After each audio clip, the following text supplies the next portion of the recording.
ராஜேஸ்வரி, மக்களவை தேர்தல் பிரச்சாரம் உச்சகட்டத்தை எட்டியுள்ள சூழ்நிலையில் 4 கட்ட தேர்தல் நிறைவடைந்த சூழ்நிலையில் பிரதமர் நரேந்திர மோடி தேர்தல் பரப்புரையின் போது பொது அமைதிக்கு குந்தகம் விளைவிக்கும் வகையில் மத ரீதியாக வெறுப்புணர்வை தூண்டும் வகையில் பேசுவதால் 6 ஆண்டுகள் தேர்தலில் போட்டியிடுவதற்கு பிரதமர் நரேந்திர மோடிக்கு தடை விதிக்க தேர்தல் ஆணையம் உத்தரவிடக் கோரி உச்சநீதிமன்றத்தில் வழக்கு தொடரப்பட்டது. அப்போது இந்த மனுவை விசாரித்த நீதிபதிகள், தாங்கள் தேர்தல் ஆணையத்தில் முறையிடாமல் உச்சநீதிமன்றத்தில் ஏன் நேரடியாக முறையிட்டீர்கள் என்றும், இதற்கு அடிப்படை முகாந்திரம் எதுவும் இல்லை என்பதால் தாங்கள் தேர்தல் போட்டியிடுவது தொடர்பாக உத்தரவிட இயலாது என்பதால் மனுவை திரும்ப பெற வேண்டும் என்று உச்சநீதிமன்ற நீதிபதிகள் உத்தரவிட்டனர். இதை ஏற்றுக்கொண்ட மனுதாரர் தேர்தல் ஆணையத்தில் முறையிட இருப்பதாக கூறி மனுவை திரும்ப பெற்றுக் கொண்டார். இந்த சூழ்நிலையில் அவரது மனுவை தள்ளுபடி செய்து உச்சநீதிமன்றம் உத்தரவிட்டிருக்கிறது. பிரதமர் நரேந்திர மோடி 6 ஆண்டுகள் தேர்தலில் போட்டியிடுவதற்கு தடை விதிக்க தேர்தல் ஆணையத்திற்கு உச்சநீதிமன்றம் உத்தரவிட கோரி தொடரப்பட்ட மனு தள்ளுபடி செய்யப்பட்டு உத்தரவிட்டிருக்கிறது.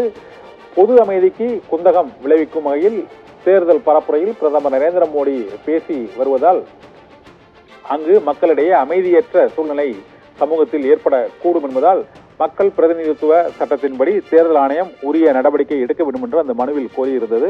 ஆனால் உச்சநீதிமன்றம் அந்த மனுவை தேர்தல் ஆணையத்தில் முறையிடுமாறு கூறி தள்ளுபடி செய்து உத்தரவிட்டிருக்கிறது. ராஜேஸ்வரி, விவரங்களுக்கு நன்றி கண்ணன். நேர்களே, தற்பொழுது முக்கிய செய்தியாக பார்த்து வருகிறோம்.